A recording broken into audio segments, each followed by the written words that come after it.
Advocate Shishir মনির, আপনারা যে ডাকসু এবং জাকসুতে এরকম একটা জয় পেল, আর আপনারা বলতে ইসলামী ছাত্র শিবির যে পেল, আমি যদি জামায়াত ইসলামী কে মনে করি যে একটা প্যারেন্ট অর্গানাইজেশন বা একটা বড় অর্গানাইজেশন, সেই অর্থে আমি বলতেছি, বা আপনি নিজে আগে ইসলামী ছাত্র শিবির করতে, সেই অর্থে বলতেছি, মানে কোনো ইয়া করার জন্য না। তো সেই ক্ষেত্রে আপনি কাকে আসলে বেশি ক্রেডিট দিবেন যে এটা কিসের জন্য, মানে আপনাদের আসলে এই জয়ের পেছনে সবচেয়ে বড় নিয়ামক ভূমিকা কে পালন করছে? আমার প্রশ্নটার আরেকটু ছোট্ট লেজ আছে। লেজটা হচ্ছে এরকম, আমরা কিন্তু জানি ইসলামী ছাত্র শিবির বা জামায়াতে ইসলামী কিরকম করে জীবন পরিচালনা করবে, তারা একটা নির্দিষ্ট একটা কাঠামোর মধ্যে, একটা নিয়ম কানুনের মধ্যে, আপনি নিজেও বড় নেতা আছেন, ছিলেন, সেটা আপনি জানেন। কিন্তু আমরা এবার যখন ক্যাম্পেইন দেখছি, সেই ক্যাম্পেইনের ক্ষেত্রে, বিশেষ করে ঢাকা বিশ্ববিদ্যালয়ের ক্যাম্পেইনের ক্ষেত্রে আমরা দেখছি যে সেসব নিয়ম কানুন, অর্থাৎ নারী পুরুষ আলাদা করে যে ক্যাম্পেইন চালানোর কথা, সেই মিটিং সিটিংগুলি যে আলাদা হওয়ার কথা, কঠোর পর্দা প্রথা মানার কথা, সেগুলি আপনারা শিথিল করছেন। সেটা কি শুধু ঢাকা বিশ্ববিদ্যালয়ের জন্য শিথিল করছেন? আপনাদের জামাতে ইসলামের সিস্টেমই চেঞ্জ হয়েছে? কারণ আমি যদ্দূর খবর রাখি, আমি দেখি যে আপনারা এইসব বিষয়ে এত স্ট্রিক্ট যে ছাত্র শিবির এবং জামায়াতের যে গঠনতন্ত্র আছে, আপনারা প্রায় সদস্য পদ লাভের যোগ্যতা এবং অযোগ্যতা, এমনকি সদস্য পদ খারিজের ক্ষেত্রে এগুলিকে অনেক প্রাধান্য দেন। কিন্তু এইবার আমরা ক্যাম্পেইনেও দেখছি, পরেও দেখছি, কথায়ও দেখছি, সেগুলির ব্যাপারে আপনাদের চেঞ্জ আমি দেখতে পাচ্ছি। আমার প্রশ্নের দুটি অংশ, একটি হচ্ছে যে আপনি কৃতিত্ব কারে দিবেন, দুই হচ্ছে এই পরিবর্তন যে আমি দেখতে পাচ্ছি, এই পরিবর্তন কি জামায়াতে ইসলামী বা ইসলামী ছাত্র শিবিরেরই পরিবর্তন, নাকি এটা শুধু আপাত পরিবর্তন ডাকসু নির্বাচনকে বা জাকসু নির্বাচনকে সামনে রেখে? অ্যাডভোকেট শিশির মনির।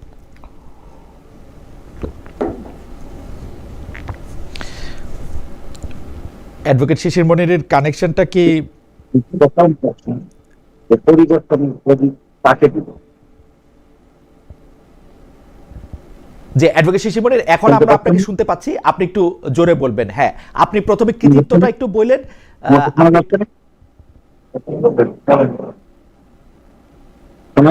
হ্যাঁ জি, বলেন।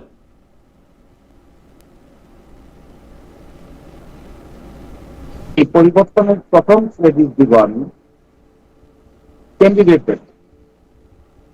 যে ক্যান্ডিডেট তারা চুজ করেছে, যে ধরনের ক্যান্ডিডেট চুজ করা হয়েছে, এই ক্যান্ডিডেট এখানে একটা বিরাট ফ্যাক্টর হিসেবে কাজ করেছে বলে আমার আন্ডারস্ট্যান্ডিং এ হয়েছে। আপনি দেখবেন ছাত্র শিবিরের পক্ষ থেকে কিংবা এই প্যানেলের পক্ষ থেকে যাদেরকে ক্যান্ডিডেট ফিক্স আপ করা হয়েছে, তারা শুধুমাত্র শিবিরের লেন্স দিয়ে তাদেরকে দেখলে হবে না। তারা বিশ্ববিদ্যালয় ক্যাম্পাসে ভালো ছাত্র, তাদের একাডেমিক ক্যারিয়ার আছে, তারা এক্সট্রা কারিকুলার অ্যাক্টিভিটিতে অনেক ভালো পারফর্ম করেছেন, তাদের track record in the university is very good and clean. 5th অগস্টের পরে তারা ছাত্রদের জন্য অনেক কল্যাণকর কাজ করেছেন, যে কাজগুলো ছিল ক্রিয়েটিভ, ইনোভেটিভ এবং ইনক্লুসিভ। এই কাজগুলো করার মাধ্যমে তারা তাদের ক্রেডিবিলিটি প্রমাণ করেছে এবং এটা অ্যাকসেপ্টেড হয়েছে widely by the university students. এবং যে প্যানেলটা ঠিক করা হয়েছে, এই প্যানেলের মধ্যে একটা ইনক্লুসিভনেস ছিল। এই ইনক্লুসিভনেসটা এখানে গুরুত্বপূর্ণ ভূমিকা পালন করেছে বলে আমি মনে করি। একই সাথে অ্যাডভোকেট শিশির মনির, আমার একটা ছোট্ট জিজ্ঞাসা আছে।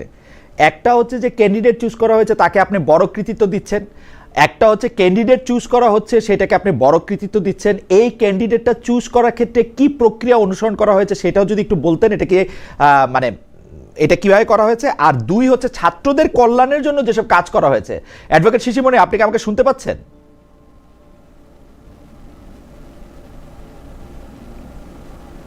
অ্যাডভোকেট শিশির, আপনি কি আমাকে শুনতে পাচ্ছেন? শুনতে পাচ্ছি। আমার দুইটা প্রশ্ন, ক্যান্ডিডেটটা কিভাবে চুজ করা হয়েছে সেটাও যদি একটু বলতেন, প্রক্রিয়াটা কি অনুসরণ করা হয়েছে। দুই, ছাত্রদের কল্যাণের জন্য যে ছাত্রদের কল্যাণের জন্য যে কাজগুলি করা হয়েছে সেইটার ব্যয় তো আছে কিছু। অনেকেই বলছেন যে কোটি কোটি কোটি টাকা জামায়াতে ইসলামী ছাত্র শিবিরকে দিয়েছে। এই ব্যাপারটাও যদি একটু আমাদের বলতেন যে এই টাকা আসলে কত টাকা খরচ হয়েছে, কিভাবে এই টাকাগুলি এসেছে এই ছাত্রদের কাছে।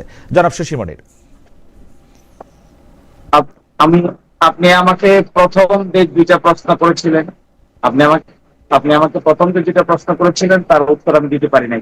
না না, সেইটার মধ্যে থেকেই উত্তর। আপনি বলেছেন যে আমি বলেছি যে বিজয়ের জন্য আপনি কাকে কৃতিত্ব দিবেন, সেটার মধ্যে আপনি বলছেন যে ক্যান্ডিডেট চুজ করা হয়েছে খুবিটা, আর ছাত্রদের কল্যাণের জন্য কাজ করা হয়েছে। আমি জাস্ট স্পষ্ট করলাম যে ক্যান্ডিডেট চুজ করাটা কিভাবে হয়েছে, আর ছাত্রদের কল্যাণের জন্য যে টাকাগুলি ব্যয় করা হয়েছে সেগুলি কোত্থেকে এসছে বা কত টাকা ব্যয় করা হয়েছে।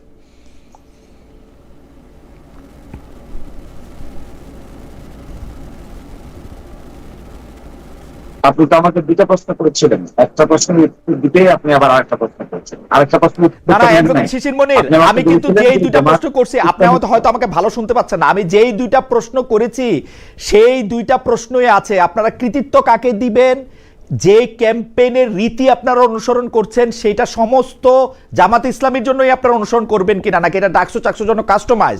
আর যে কৃতিত্বের প্রশ্নে আপনি উত্তর দিয়েছেন ক্যান্ডিডেট চুজ করা ভালো হয়েছে, দুই হচ্ছে আপনাদের যারা ছাত্র কল্যাণে অনেকগুলি কাজ করা হয়েছে। আমার প্রশ্ন এই দুইটা কিভাবে করা হয়েছে, কত টাকা ব্যয় করা হয়েছে, ওইটা যদি একটু বলে দ্বিতীয় প্রশ্নে আসেন। আমি নতুন প্রশ্ন করি নাই।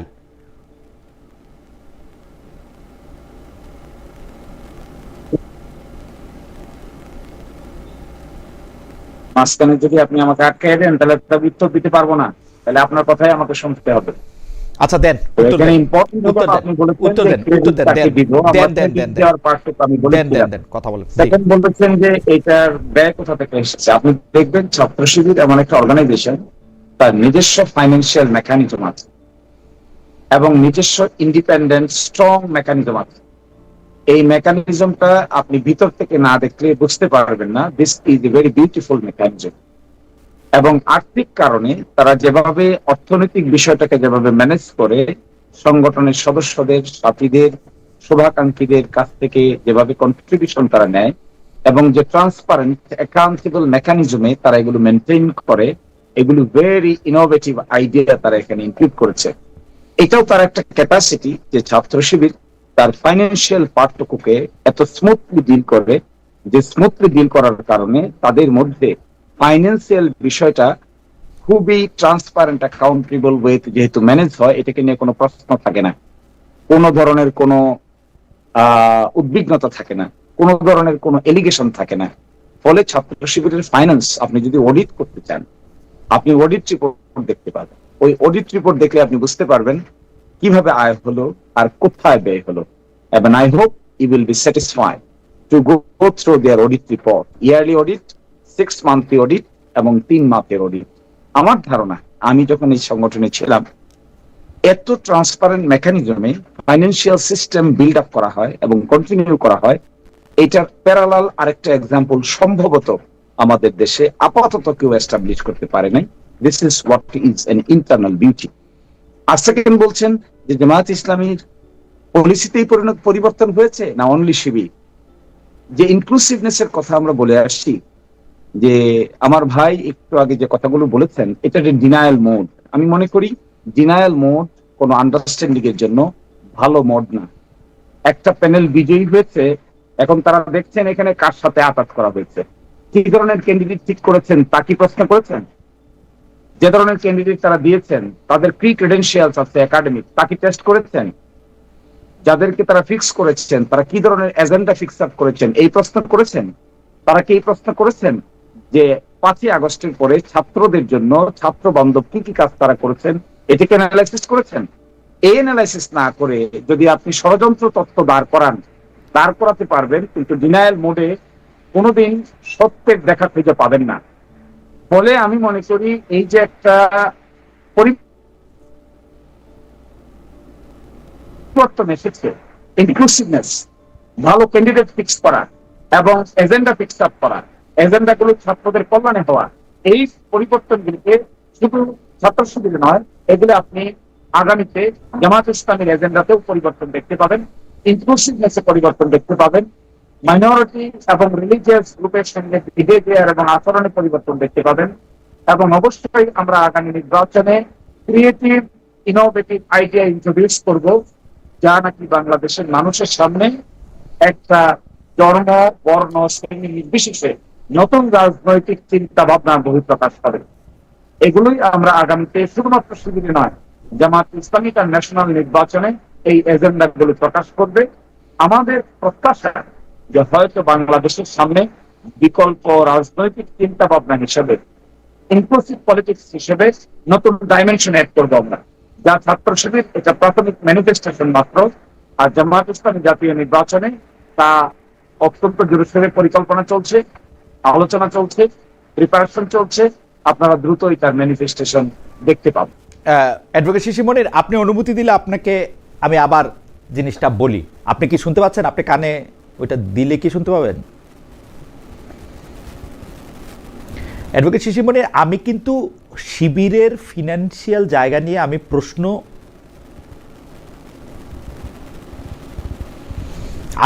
আমি এই পর্যায়ে আমি আপনাকে প্রশ্ন করি নাই। আমি শুধু বলছি যখন ছাত্রদের কল্যাণের জন্য যেগুলি ব্যয় করা হয়েছে সে ব্যয়ের মধ্যে থেকে জামায়াতে ইসলামী বাড়তি কোনো টাকা শিবিরকে এই সময় দিয়েছে কিনা। কেউ কেউ বলে থাকেন যে কোটি কোটি টাকা ব্যয় করা হয়েছে। আমার প্রশ্ন হচ্ছে যে দেয়া হয়েছে কিনা জামায়াতে ইসলামী থেকে ইসলামী ছাত্র সংগঠনের জন্য, মানে এই প্যানেলটার জন্য।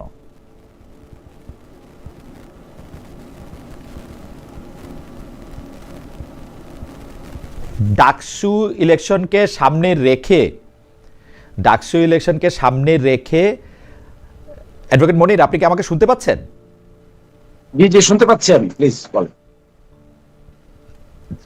ডাকসু এবং জাকসু ইলেকশনকে সামনে রেখে, বিশেষ করে ডাকসু ইলেকশনকে সামনে রেখে ছাত্রদের কল্যাণের জন্য যে ব্যয় করা হয়েছে সে ব্যয়ের নির্বাহের জন্য জামায়াতে ইসলামী এই ছাত্র সংগঠনকে কোনো বাড়তি টাকা দিয়েছে কিনা, দিলে সেটার পরিমাণ কত?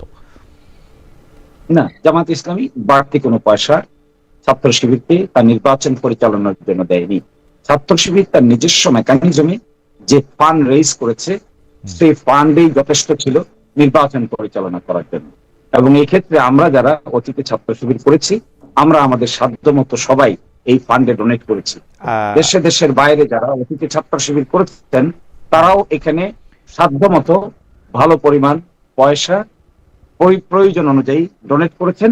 সেটা তারা খরচ করেছে, হিসাব রেখেছে, বাউচার রেখেছে, একটা ব্যালেন্স শিট তৈরি করেছে, সেটা রিপোর্ট তারা আমাদের কাছে দিয়েছে, আমরা সন্তুষ্ট হয়েছি। So this is what is the mechanism. Okay, এইটা কি আপনারা প্রকাশ করবেন যে মোট কত টাকা ব্যয় করা হয়েছে এই এক বছরে ছাত্র কল্যাণের জন্য বা ছাত্রদের কল্যাণের জন্য? এবং এরকম কোন সিচুয়েশন এখনো আসেনি।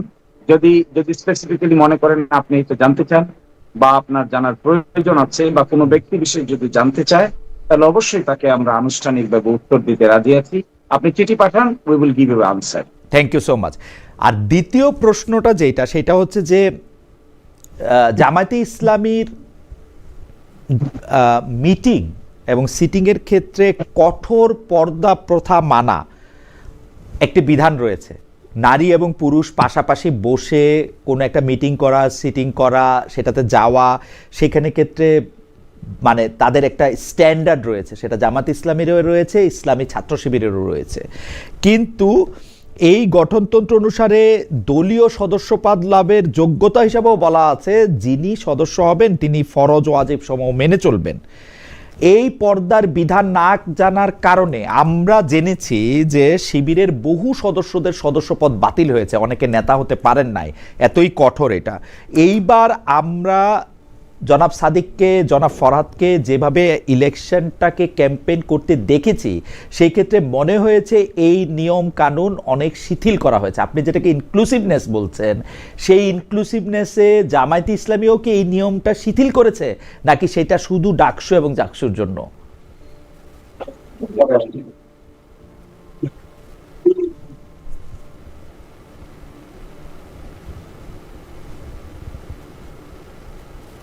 অ্যাডভোকেট মনির, আপনি যেটা বলছেন, জি, আপনি যে কথা বলছেন যে এখানে ফরজ এবং ওয়াজিবকে শিথিল করা হয়েছে, আচ্ছা কে কি পোশাক পরবে আর কে কি পোশাক পরবে না এটা ডিটারমিন করার দায়িত্ব তো আমার বা আপনার না। একজন ব্যক্তিকে হিজাব পরবে, কে নিকাব পরবে, কে আলট্রা মডার্ন ড্রেস পরবে, এটা সম্পূর্ণ তার ব্যক্তিগত ব্যাপার এবং তার রাইট টু প্রাইভেসি। এই রাইট টু প্রাইভেসিকে আমরা অলওয়েজ রেসপেক্ট করব। এখন এই ছাত্রদের প্যানেলে যাকে ইনক্লুসিভ প্যানেল হিসেবে একটি প্যানেলের সম্পাদকীয় পোস্টে তিনি অংশগ্রহণ করেছেন, তার পছন্দ মতো তিনি পোশাক করেছেন এবং প্রটোকল অনুযায়ী তিনি যেখানে বসবেন সেখানে তাকে বসতে দেওয়া হয়েছে, তিনি বসবেন সেখানে। তাতে তো ছাত্র শিবিরের নীতি পদ্ধতিতে কোন ধরনের পরিবর্তনের প্রয়োজন আছে বলে আমরা মনে করি। পার্লামেন্টের মেম্বার ছিলেন আমরা, পার্লামেন্টের মেম্বার থাকা অবস্থায়, মিনিস্টার থাকা অবস্থায় আমাদের মন্ত্রীরা মিনিস্টাররা পার্লামেন্ট পরিচালনা করেছেন, সেখানে মন্ত্রী হিসেবে দায়িত্ব পালন করেছেন, পার্লামেন্টের স্ট্যান্ডিং কমিটির নীতিতে উপস্থাপন করেছেন, সেখানে নারী পুরুষ নির্দিষ্ট অংশগ্রহণ করেছেন। এই যে পাবলিক ডোমেনে জামায়াত ইসলামী পাবলিক ডোমেনে পার্টিসিপেট করছে, অন্যের রাইটকে এক্সারসাইজ করার জন্য রেসপেক্ট, রাইট টু প্রাইভেসিকে প্রোটেক্ট করছে, আমি তো মনে করি this innovative ideas and thoughts should be welcome by each and everyone. এবং এই ক্ষেত্রে ছাত্র শিবির বা জামাত ইসলামীর ব্যক্তিগত পন্থা মানার যে বিধান তা নিশ্চয়ই শিথিল না করেও পাবলিক ডোমেনে এই সমস্ত কাজ করতে ছাত্র শিবিরের গঠনতন্ত্রে কোনো বাধা নেই, জামাত ইসলামের গঠনতন্ত্রের কোনো বাধা নেই। এবং আপনি দেখতে পাবেন আগামীতে জাতীয় সংসদ নির্বাচনে আমরা ধর্ম, বর্ণ এবং লিঙ্গ নির্বিশেষে আমরা এখানে সংসদ সদস্য পদপ্রার্থী দেওয়ার চেষ্টা করব, যেন বাংলাদেশের বৃহত্তর জনগোষ্ঠী আস্থা অর্জন করতে পারে। আপনার প্রশ্নটি সুনির্দিষ্ট আনসার হলো ওয়াজিব এবং ফরজ আমরা সুপ্রিম করতে পারিনি, এটি তো বিধান, ইসলামের বিধান। কিন্তু কোন ব্যক্তির private right to life and liberty কিংবা প্রাইভেসি আমরা ভঙ্গ করতে পারিনি, কারো চয়েসে আমরা অ্যাটাক করতে পারি, কারো চয়েসকে আমরা বাধ্য করতে পারি। এটা কমপ্লিটলি ওই ব্যক্তি বিশেষের চয়েস, তিনি কোন পোশাক পরবেন, কিভাবে আচরণ করবেন। এই ক্ষেত্রে বৃহত্তর অ্যালায়েন্স গঠনের ক্ষেত্রে জামাত বা শিবিরের সমস্যার কোন বাধা কিনা এই মর্মে আমার কাছে মনে হয় মোটেও কোনো বাধা নয়, বরঞ্চ তারা যে কাজ করেছে ওটা বাংলাদেশে একটা এক্সাম্পল হিসেবে থেকে যাবে। আমার মনে হয় যে আপনার ভয়েস একটু অস্পষ্ট, তারপরেও আমি কারণ হচ্ছে যে আমাদের সাথে আমাদের দর্শকরা প্রশ্ন করছেন যে অ্যাডভোকেট শিশির মনির আসলে অনেক দূর থেকে সাল্লা থেকে আমাদের সাথে যুক্ত হচ্ছেন এবং তিনি নিজে নিজে আমাদের সাথে যুক্ত হয়েছেন, আমাদের প্রডিউসার ওখানে যেতে পারেন নাই, সেই জন্য সাউন্ডের একটু অসুবিধা, তবে সেই সাউন্ডটা একটু ঠিক করে নেবেন। আমি যে যতটুকু জনাব শিশির মনিরকে বুঝলাম সেইটার মধ্যে তিনি বলতে চাইলেন যে এটা কে কি কোন পোশাক পরবে, কিভাবে ক্যাম্পেইন করবে, এটা তার নিজস্ব প্রাইভেসির জায়গা, এখানে জামাত শিবিরের আলাদা করে কোনো কিছু বলার নাই, পরিবর্তনের কোনো জায়গা নেই, এটা ইনক্লুসিভনেস। এবং আমি যতদূর বুঝেছি, correct me if I am wrong advocate Shishir Monir, তার মানে জামায়াতে ইসলামীও তার ক্যাম্পেইনের ক্ষেত্রে আমরা কিন্তু গত কয়েক দশক ধরে জামায়াতে ইসলামী যখন ইলেকশনে ক্যাম্পেইন করেছে তখন কিন্তু এটা আমরা দেখি নাই। আমরা ক্যাম্পেইনের মধ্যে আমার এই প্রশ্নটার কারণই হচ্ছে যে জামায়াতে ইসলামীর যে সচরাচর ক্যাম্পেইন, সেই ক্যাম্পেইনের সাথে বিশ্ববিদ্যালয়ের ডাকসুর ক্যাম্পেইনের একটি স্পষ্ট তফাৎ ছিল। আপনি যেটা বলছেন সেই রকমভাবেই আসলে ডাকসুর ক্যাম্পেইন পরিচালিত হয়েছে, ডাকসুর ক্যাম্পেইন পরিচালিত হয়েছে। জামায়াতে ইসলামীকে আমরা এরকম আগে দেখি নাই, তার মানে জামায়াতে ইসলামীও এটা এরকম একটা ক্যাম্পেইনকে এখন স্বাগত জানাচ্ছে, যেখানে আসলে নারী পুরুষকে কে কি পোশাক পরবে, কিরকম করে ক্যাম্পেইন করবে, আলাদা মিটিং করবে কিনা, আলাদা সিটিং করবে কিনা, সেরকম কোনো বাধ্যবাধকতা এখন আর তেলে নাই, তাই তো? আমার মনে হয় এটাই তো বিবর্তন, এইটাকেই তো বিবর্তন বলে। এবং সময়ের প্রেক্ষাপটে আপনি আপনার প্রোগ্রাম, চিন্তা চেতনাকে ঢেলে সাজাবেন, এইটাও ইসলামের একটা বিধান। আপনি উইল নট বি স্ট্রিক্টিভ।